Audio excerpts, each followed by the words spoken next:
আমি একটা জিনিস দেখাচ্ছি। প্রথমে হচ্ছে যখনই ব্রাইডকে যখন ছবি তুলবো না, তখন কিন্তু তোমরা টোনটা প্রথমে দেখে নেবে, কুল টোন না ওয়ার্ম টোন। ওয়ার্ম টোন মানে হচ্ছে হলুদ হলুদ, আর কুল টোন মানে হচ্ছে সাদা বা ব্লু টাইপের হবে। দেখো এটা কিন্তু কুল টোনে আছে। আমাদের এমনি বাল্ব টিউবলাইট সব কিন্তু কুল টোনে। যখনই মেকআপ করবো তখন কিন্তু সাদা ফ্যাক্টর করে, কেন?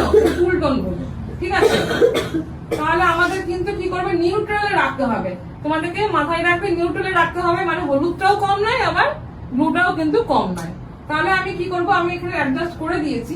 আর মেন কথা হচ্ছে যখন ছবি তুলবো, এই যখন ছবি তুলবো দূর থেকে যে সাবজেক্টটা আমার, এটা হচ্ছে সাবজেক্ট, ঠিক আছে? ও হচ্ছে আমাদের সাবজেক্ট। তাহলে ওকে আমি মেন টার্গেট করে জাস্ট মধ্যে ঘরে রাখবো, আউটসাইড যেন বেশি কোথাও না আসে।